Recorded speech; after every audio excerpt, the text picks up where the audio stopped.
Welcome back, everyone. Clock is ticking for the Congressional Super Committee to find at least $1.2 to $1.5 trillion in deficit spending cuts, or else. So will they get the job done?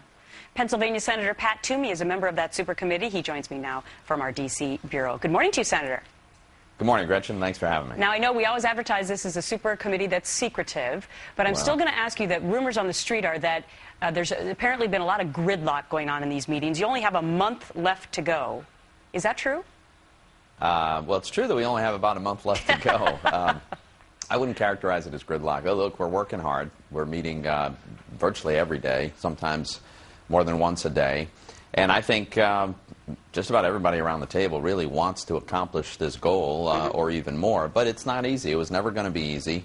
The ideological and philosophical issues that separate members of Congress generally are all present and accounted for around this table. So it's tough, but we're working hard. Okay, something else Republicans and Democrats disagree on is the president's jobs bill. I want you to listen to Senator Harry Reid talk about the public and private sector. The massive layoffs we've had in America today have, of course, are rooted in the last administration. And it's very clear that private sector jobs have been doing just fine. It's the public sector jobs where we've lost huge numbers. And that's what this legislation is all about. How do you respond to that? Because by last account, I look at my research, and public sector jobs are actually up 7% in the last few years. Gretchen, it's hard to know where to begin.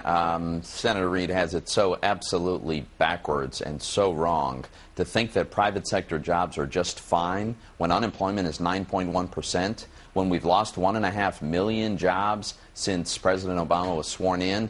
No, the problem is that we don't have enough job growth in the private sector because of the misguided policies coming out of Washington, including these phony jobs bill. This isn't a jobs bill. This is a campaign speech. You know, if the president were serious about a bill that would, or a series of bills that would help grow jobs in the private sector, he'd come to invite us to the White House and we'd negotiate something that would actually work. When he finally sent us the trade agreements 2.5 years late, we passed it immediately. Right.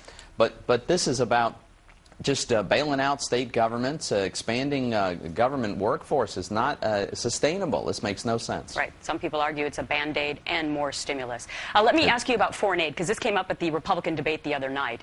And one thing that I know gets you a little hot under the collar is the idea that the United States has given millions to China. Why? It's completely indefensible. How could you possibly defend the United States government sending money to China, which then lends us money because we're running massive deficit? It's ridiculous.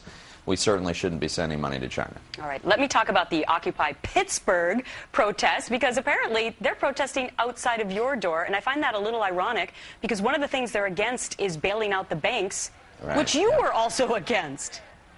Absolutely. You know, I totally object to any form of crony capitalism. The federal government shouldn't be bailing out private businesses, whether they're banks or non-banks. There are a lot of senators who actually did vote in favor of the bailouts, and I hope they get the same amount of attention.